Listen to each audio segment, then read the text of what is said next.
Bueno, cuando tenía alrededor de 10 años, mi padre me mandó a Estados Unidos a estudiar, pero mi interés era la pintura, o sea, el arte.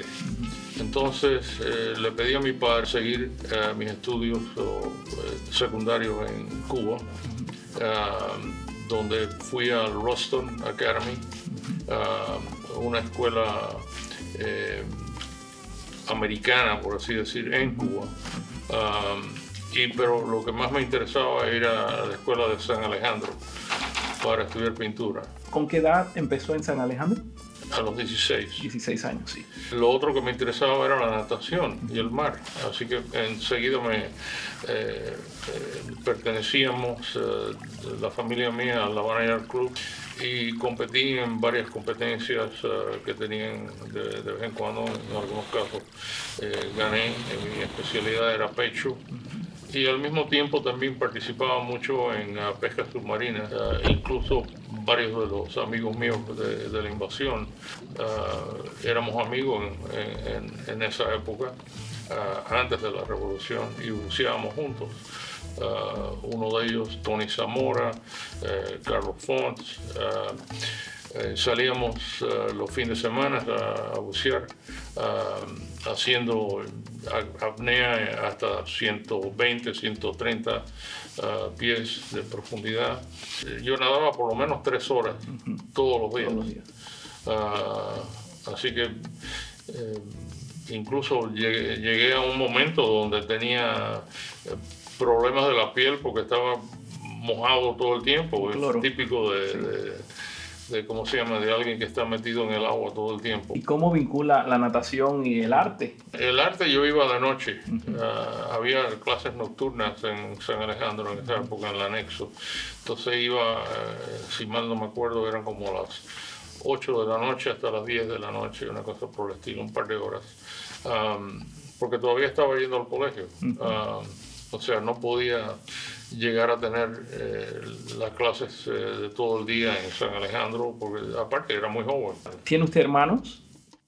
Tengo un hermano, se metió en política y salió en las últimas elecciones cubanas como el congresista más joven de la historia de Cuba. Tenía menos 21 años. Wow. Cuando llegó la revolución, yo estaba entonces procesando una beca que mi padre me consiguió a través del gobierno en la Academia de Artes de Madrid, y también me habían dado una beca, todavía no había elegido dónde quería ir, en Perugia, en Italia. Y entonces había sacado todas las visas, tenía mi visa aparte de estudiante para Estados Unidos, y había empezado a procesar la visa para Italia y España y la cuestión de la beca. Pero por supuesto todo eso quedó en la nada. Cuando llegó la revolución, lo único que me benefició es que tenía todo mi pasaporte listo para viajar. Entonces cuando llega la revolución, me acuerdo, habíamos salido por la noche a celebrar Año Nuevo, y entonces nos acostamos bastante tarde, y por la madrugada lo que me despertó es gente rompiendo parquímetros con un bate. Entonces los ruidos que hacían eran enormes. Entonces salimos y nos enteramos que se había ido Batista y que en fin empezaba la revolución. Por las conexiones de mi padre, y aparte del hecho de que tanto mi hermano como yo habíamos estudiado en Estados Unidos, nosotros estábamos bastante conscientes de que lo que venía era una revolución de izquierda, pero de izquierda bastante peligrosas. O sea, teníamos acceso a fuentes de inteligencia que nos estaban proveyendo información que era mucho más complicado o mucho más peligroso, que no era una revolución que realmente, o sea, estábamos conscientes que la revolución no era una revolución democrática. Sí. O sea, indiscutiblemente tampoco estaba a favor de Batista. Batista era un tipo que también estábamos conscientes que era completamente, ¿cómo se llama?, corrupto. Y yo, sobre todo joven, y entre las amistades mías eran todos típicos rebeldes jóvenes. Estábamos de acuerdo que había que sacar a Batista, pero también había una elección en ese momento. Entonces hubiera sido preferible, o por lo menos para nosotros, que se hubiera habido un cambio de poder y entonces ver qué es lo que ocurría después. Mi expectativa en cuanto a Fidel es que nunca iba a llegar al poder, porque sabíamos que lo que tenía en la Sierra Maestra era un grupito pequeño. Para mí la revolución era mucho más interesante y mucho más pura, de acuerdo a los estudiantes universitarios en Cuba, que en realidad son los que más mataron y más hicieron y más se sacrificaron, y son los que realmente ganaron la revolución.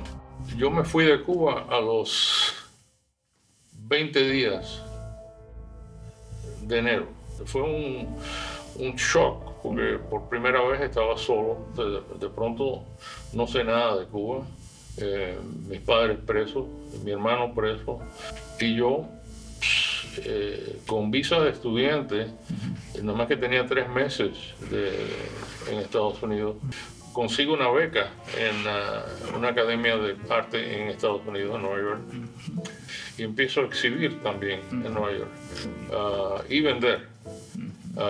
Así que me las estoy arreglando bien y estoy llegando. Fue una enseñanza fabulosa. Mis 2 años que me metí en Nueva York fueron la escuela de calle mejor que yo he tenido. O sea, de pronto de niño me convertí en un hombre en ese momento. Cargaba mis cuadros conmigo, me iba a galería a ver cuál me quería agarrar, y así logré conseguir 3 galerías que me exhibían las cosas. Tenía amistades que eran artistas de cine, que estaban estudiando actuación. Tenía muchas amistades en el barrio chino, porque me gustaba pintar chinos, chinas, más que nada. Estaba medio loco, pero tenía 18 años. Aventura. Yo lo considero una época, probablemente una de las más divertidas y más interesantes de mi vida. Entonces, cuando llego a Miami es cuando me entero de que están reuniendo grupos de cubanos voluntarios para una invasión en Cuba. Cuando yo voy no me acuerdo ahora con quién hablé en ese momento, pero la primera pregunta es: ¿ustedes están formando un grupo de hombres ranas? Y porque me imaginé que algo de eso iba a ocurrir. Y efectivamente me dicen, da la casualidad que estamos haciendo un grupo de hombres ranas, recién empezamos, no tenemos a nadie, creo que teníamos una persona. Y yo le dije, si tú tienes a alguien más que tú crees que... Pues le di los antecedentes míos, o sea, de natación, etcétera, etcétera. Y entonces llamé a uno de mis amigos que también ya estaba aquí, me enteré que estaba en Miami, que es Carlos Fons, y le dije, Carlos, están formando un grupo de hombres ranas, ¿te interesa? Me dijo, absolutamente. Entonces ahí ya éramos 2, entonces llamamos a otro, a Pancho Velázquez, que era otro muchacho que era muy bueno nadando y también había sido parte del team nuestro en Cuba, pero él se negó, dice que era único hijo y que la madre estaba sola y qué sé yo. Entonces, bueno, los hombres ranas éramos 11 en ese momento. En un momento anterior éramos 12 y le habíamos puesto los 12 apóstoles al grupito.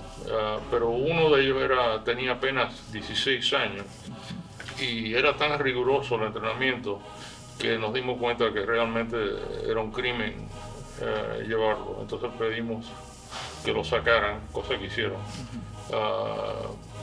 Y por supuesto él estaba destrozado en cuanto a no poder ir. Mi gran motivación era mi hermano, que estaba preso en Isla de Pino. y había ya pasado los de Caín, habían tratado de fusilarlo, pero se salvó de milagro. Que no lo fusilan, pero le dan 30 años. Sí, ¿cuál era su misión en esa?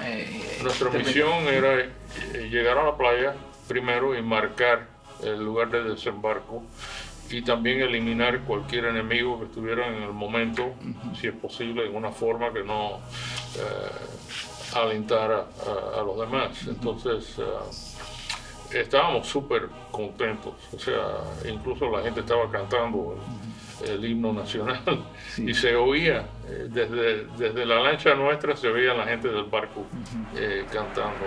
¿Ustedes desembarcaron? ¿Fueron los primeros que desembarcaron? ¿O nosotros fuimos los primeros, ¿sí?, en desembarcar en Playa Larga.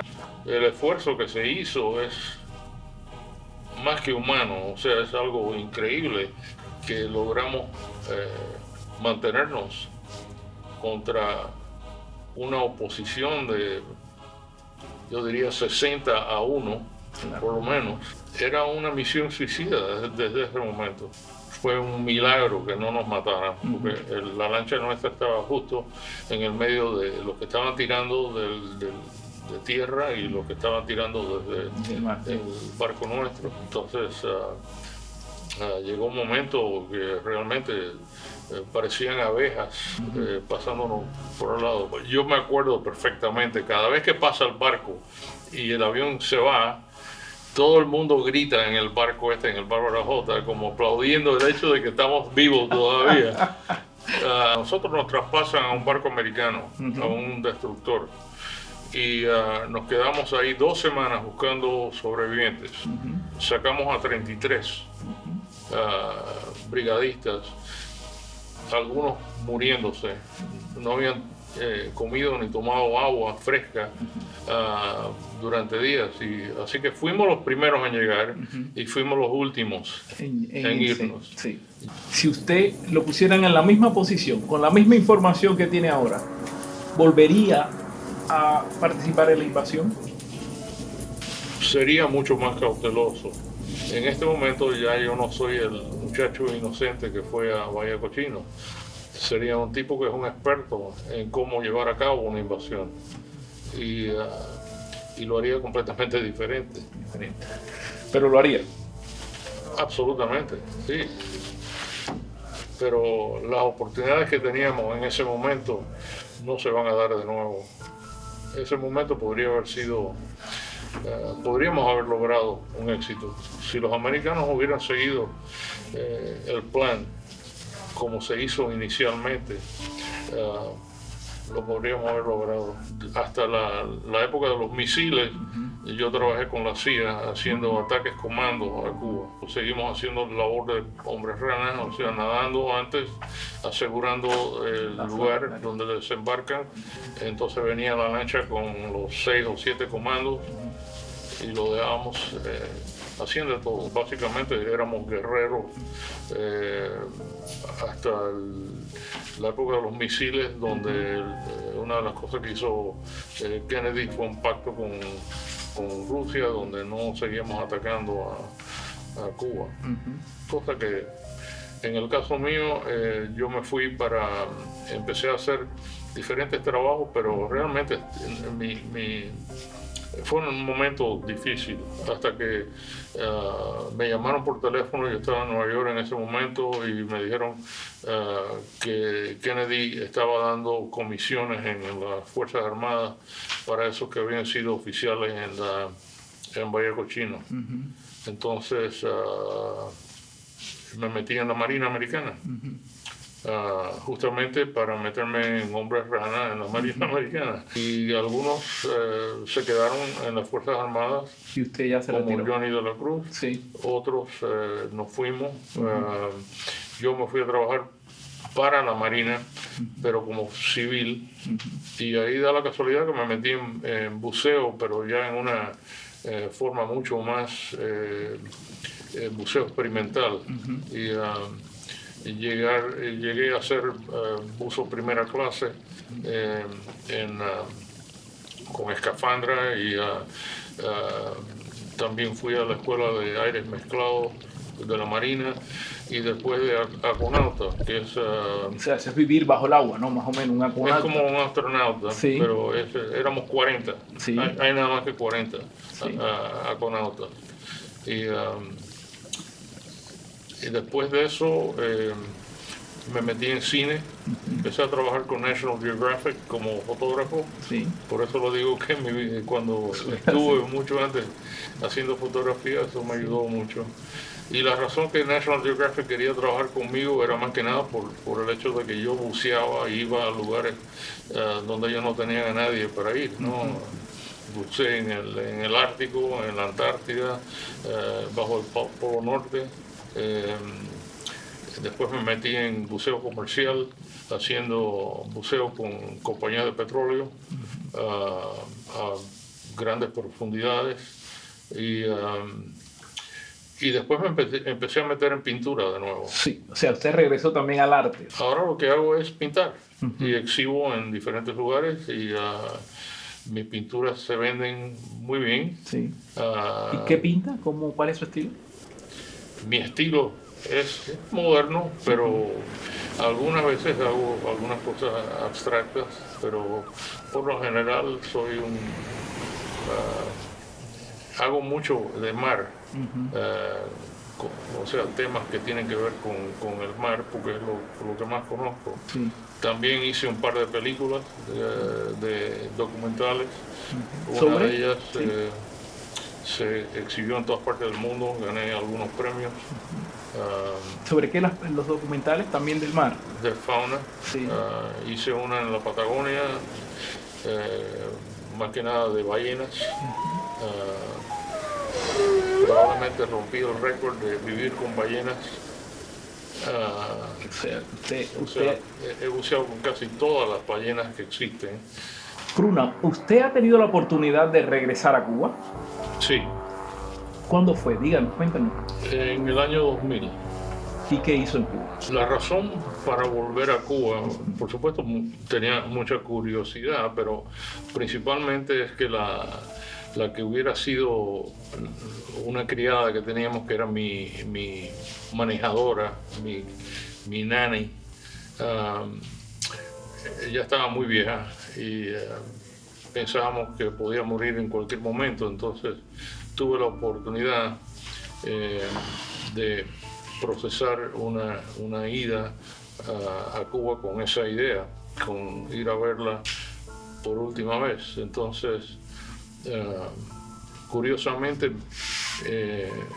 me habían dado por así decir, la luz verde de poder visitar sin que me metieran preso o de alguna manera crear un problema. Entonces, el caso es que fui con dos compañeros míos, uno que quería ver la tumba del padre que había estado en la invasión y había muerto en la invasión, y este era el hijo. Y el otro brigadista muy amigo mío de buceo era Tony Zamora. Entonces fuimos a Cuba y fue una experiencia interesantísima, porque básicamente era otro país, o sea, realmente no tenía nada que ver con la Cuba que yo había dejado. Alquilamos un auto y manejamos hasta Girón. Fuimos al museo en Girón, que fue bastante cómico porque nos estaban mirando con una cara la gente que están ahí cuidando el museo. Incluso yo le hice algunos chistes, le dice: mira, Tony, quizás encuentras tu uniforme aquí. Y entonces, por supuesto, teniendo mucho cuidado en lo que decíamos, pero pudimos pasear por dentro del museo. Y entonces quise ir hasta Playa Larga para ver el lugar donde había desembarcado, cosa que me costó mucho trabajo encontrar, porque también ha cambiado todo ahí. Me acuerdo ver un letrero que decía cuántos había caído en esa zona de los rebeldes, que es absolutamente mentira. O sea, la cantidad de gente que nosotros desgraciadamente matamos o heridos es una cantidad altísima, y ellos lo han podido esconder completamente. Pero cuando llegamos a lo que creo yo que era Playa Larga, donde estábamos, había una cosa esa de voleibol, y había unas alemanas jugando voleibol con los senos afuera. Y yo dije, mira, si hubiéramos desembarcado nosotros en un momento como este, ¿viste? Pues no hubiera habido invasión. Entonces, hasta ese punto ha cambiado. Y también miré el mar, ¿viste? Increíble, que quise bucear ahí, pero no teníamos tiempo. Pero mi impresión de Cuba fue, a donde quiera que yo iba, la gente me decía, ¿de dónde eres? Y le decía, de Cuba. Dice, pero tú te fuiste hace tiempo. Y me decía cosas como, sí, me fui a los 20 días de estar Fidel. Me dice, coño, qué suerte tuviste. O sea, hablando de una a una, yo no encontré a nadie, aún en el año 2000, que estuviera a favor de la revolución. Fui a la Habana Yacht Club a ver cómo era, está todo cerrado, todo lleno de matas. Fui también al campo nuestro en Nazareno. Me recibieron ahí como si fuera un héroe, increíble. Todas familias que se acordaban de mis padres, vi individuos que jugaban pelota conmigo cuando yo era un muchacho. Me recibieron en una forma que me daba ganas de llorar, de verdad. Y fui hasta la finca nuestra, que la convirtieron en ese momento en un sanatorio para de SIDA. Y la habían destruido. En ese momento todavía la casa que había hecho mi padre existía. Después la demolieron y hasta las piedras se las llevaron. Es triste, de verdad, porque es un país tan lindo y está tan... La Habana es un desastre, se está cayendo abajo. Si usted tuviera que dejarle un mensaje a los cubanos que están dentro de Cuba en estos momentos, a ustedes les han tildado de mercenarios, ese ha sido el sello con que los conocen dentro de Cuba, ¿qué usted le podría decir al cubano? Que no hay ningún mercenario. Primero que nada, si uno se mete en el ejército, sea americano, ruso, lo que sea, le dan un sueldo. Entonces, ¿eso significa que son todos mercenarios? A nosotros no nos dieron dinero para ir a la invasión. Fuimos todos voluntarios. Claro, teníamos diferentes razones para ir. Quizás la mía era en gran parte el hecho de que mi hermano estaba preso, pero también en gran parte porque la injusticia que hasta ese momento ya había hecho Fidel con el país era algo que no lo podía soportar, que estaba dispuesto a dar la vida por cambiar. Así que es un poco de todo y desgraciadamente Cuba es un desastre ahora y la gente que supuestamente iban a mejorar las cosas son los que están viviendo como quizás mejor que lo que vivía Batista en su peor época. Los hijos de Fidel y de toda esta gente están viviendo en Europa, tienen todo el dinero del mundo, viven como pachás y la gente de Cuba están todos muriéndose de hambre. Así que yo creo que era justificado lo que hicimos y el hecho de, yo creo que si hubiéramos sido mercenarios, hubiéramos sido muchos más. Es precisamente porque éramos solamente voluntarios los que fuimos a la invasión.